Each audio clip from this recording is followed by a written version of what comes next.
वसल्लम अला नबीना मुहम्मद और अपना भी डॉक्टर दस्तदार ते अज का जो साडा केस है यह वेखते पे जे यह जी मझ है लिस्सी माड़ी सुक्की दी ते पहले जी बहाव जी सारा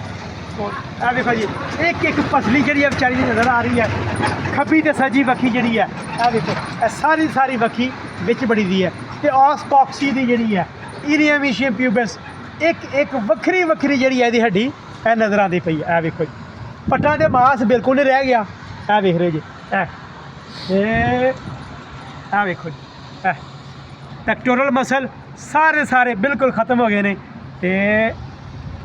ਖੱਬੀ ਤੇ ਸੱਜੀ ਵੱਖੀ ਵੇ ਦੱਸ ਰਿਹਾ ਤੁਹਾਨੂੰ ਇਹ ਵੇਖੋ ਕਿਵੇਂ ਵਿੱਚ ਵੜੀ ਪਈ ਹੈ ਤੇ ਜੀ ਇਹਦਾ ਮੂੰਹ ਵੇਖੀਏ ਤੇ ਅੱਖਾਂ ਵੀ ਵਿੱਚ ਵੜੀ ਰਹੀਆਂ ਅੱਖਾਂ 'ਚੋਂ ਗਿੱਧਾਂ ਆਣੀਆਂ ਇਹ ਅਦਰਾਬ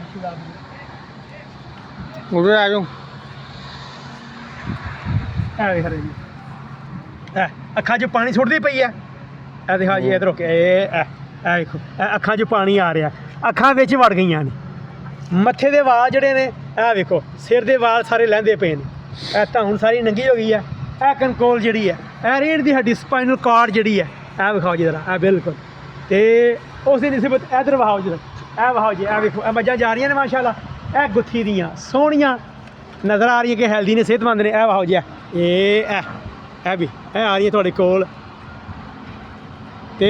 ਜੇ ਅਸੀਂ ਗੱਲ ਕਰੀਏ ਇਹ ਵੇਖੋ ਨਾ ਮਾਸ਼ਾਅੱਲਾ ਜਾਨਵਰ ਜਿਹੜੇ ਸਿਹਤਮੰਦ ਨੇ ਖੇਡਦੇ ਆਉਂਦੇ ਪਏ ਨੇ ਸੋਹਣੇ ਲੱਗਦੇ ਪਏ ਨੇ ਤੇ ਇਹ ਜਿਹੜੀ ਜੇ ਇਹ ਵੇਖੋ ਜੀ ਜ਼ਰਾ ਹੁਣ ਇੱਧਰ ਮਾਰੋ ਇਹ ਵੇਖੋ ਹੁਣ ਤੁਸੀਂ ਸਾਰੀ ਇਹਦੀ ਤਸਵੀਰ ਲਈਆ ਵੇਖ ਇਹ ਵਿਚਾਰੀ ਇਵੇਂ ਨਹੀਂ ਸੀ ਜਦੋਂ ਆਈ ਸੀ ਇਹ ਜਦੋਂ ਆਈ ਸੀ ਨਵੀਂ ਸੀ ਸੋਹਣੀ ਸੀ ਇਹ ਤੇ ਰੱਤ ਸੀ ਤੇ ਇਹ ਤੇ ਰੁੱਤ ਸੀ ਹੁਣ ਨਾ ਇਹਦਾ ਲੇਵਾ ਰਹਿ ਗਿਆ ਚੱਡਾ ਜਿਹੜਾ ਇਹਦਾ ਵੇਖਣਾ ਇਹ ਹਵਾਨਾ ਬਿਲਕੁਲ ਹੀ ਸੁੱਕ ਗਿਆ ਪੱਟਾਂ ਦੇ ਮਾਸ ਕੋਈ ਨਹੀਂ ਰਹਿ ਗਿਆ ਇਹ ਜਿਹੜੀ ਬਿਮਾਰੀ ਹੈ ਖਤਰਨਾਕ ਬਿਮਾਰੀ ਹੁੰਦੀ ਕਿਉਂ ਹੈ ਤੁਹਾਡੀ ਗਫਲਤ ਦੀ ਵਜ੍ਹਾ ਤੋਂ ਜਿਹੜਾ ਇਹਦਾ ਮਾਲਕ ਹੈ ਉਹਨੇ ਇਹਦੇ 'ਤੇ ਖਿਆਲ ਹੀ ਨਹੀਂ ਕੀਤਾ ਜਿਹੜੇ ਜਾਨਵਰ ਨੂੰ ਗਰਮੀਆਂ ਦੇ ਵਿੱਚ ਇਹ ਹੁਣ ਵੀ ਮਹਿਸੂਸ ਕਰ ਰਹੇ ਹਾਂ ਜਿਹੜੀ ਇਹ ਵੇਖੋ ਚਿੱਚੜ ਗਰਮੀਆਂ ਦੇ ਵਿੱਚ ਜਾਨਵਰ ਨੂੰ ਚਿੱਚੜ ਰਹਿਣੇ ਚਿੱਚੜ ਖੂਨ ਚੂਸਦੇ ਨੇ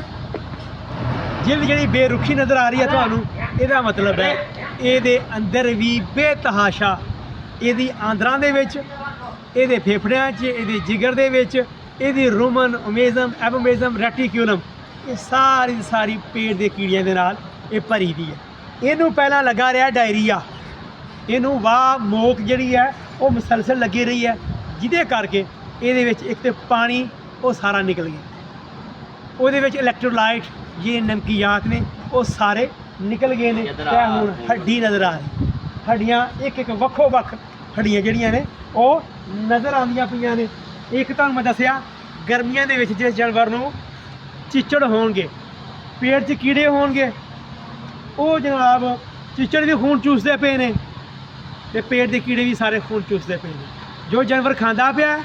ਖੂਨ ਬਣਦਾ ਪਿਆ ਜਿਹੜੇ ਨਿਊਟ੍ਰੀਐਂਟਸ ਨੇ ਖੁਰਾਕ ਦੇ ਅਜਜ਼ਾ ਜਿਹੜੇ ਨੇ ਉਹ ਸਾਰੇ ਦੇ ਸਾਰੇ ਐਕਸਟਰਨਲ ਪੈਰਾਸਾਈਟ ਤੇ ਇੰਟਰਨਲ ਪੈਰਾਸਾਈਟ ਅੰਦਰੂਨੀ ਤੇ ਬਰੂਨੀ ਕਿਰਮ ਜਿਹੜੇ ਉਹ ਰੱਜ ਕੇ ਖੂਨ ਚੂਸਦੇ ਪਏ ਨੇ ਜਿਸ ਟਾਈਮ ਖੂਨ ਚੂਸਦੇ ਪਏ ਨੇ ਚਿੱਚੜ ਤੇ ਫਿਰ ਆਪਣਾ ਲਾਭ ਜਿਹੜਾ ਉਹ ਖੂਨ 'ਚ ਸੁੱਟਦੇ ਪਏ ਨੇ ਜਾਨਵਰ ਦੇ ਲਿੰਫ ਨੋਡ ਸੁੱਜ ਜਾਂਦੇ ਨੇ ਜਾਨਵਰ ਦਾ ਜਿਗਰ ਕੰਮ ਕਰਨਾ ਛੱਡ ਜਾਂਦਾ ਜਾਨਵਰ ਨੂੰ ਰੱਜ ਕੇ ਭੁੱਖ ਨਹੀਂ ਲੱਗਦੀ ਰੱਜ ਕੇ ਜਾਨਵਰ ਪਾਣੀ ਨਹੀਂ ਪੀਂਦਾ ਉਹੀ ਫਿਰ ਬਾਅਦ ਦੇ ਵਿੱਚ ਦੂਸਰੀ ਮਲਟੀ ਫੈਕਟੋਰੀਅਲ ਕੰਡੀਸ਼ਨ ਬਣ ਜਾਂਦੀ ਹੈ ਜਾਨਵਰ ਜਿਹੜਾ ਉਹਨੂੰ ਇੱਕ ਤਾਂ ਹੀਟ ਇੰਟੋਲਰੈਂਸ ਹੋ ਜਾਏਗੀ ਨਾਲ ਕੀਟੋਸਿਸ ਹੋ ਜਾਏਗੀ ਮਸਲਸਲ ਕੀਟੋਸਿਸ ਰਹੇਗੀ ਜਾਨਵਰ ਦੇ ਜਿਸਮ ਦੇ ਵਿੱਚ ਖੂਨ ਦੇ ਵਿੱਚ ਗਲੂਕੋਜ਼ ਦਾ ਲੈਵਲ ਬਿਲਕੁਲ ਥੱਲੇ ਰਹੇਗਾ ਜਾਨਵਰ ਸਿਰਫ ਆਪਣੇ ਖਾਣ ਵਾਸਤੇ ਜ਼ਿੰਦਾ ਰਹਿਣ ਵਾਸਤੇ ਜਿਹੜਾ ਉਹ ਵਿਚਾਰਾ ਚੱਲਣ ਫਿਰਨ ਵਾਸਤੇ ਉਹ ਵਿਚਾਰ ਮੂੰਹ ਮਾਰਦਾ ਰਹੇਗਾ ਲੇਕਿਨ ਉਹ ਵਿਚਾਰਾ ਬਿਲਕੁਲ ਲਿਸਾ ਤੇ ਮਾੜਾ ਰਹੇਗਾ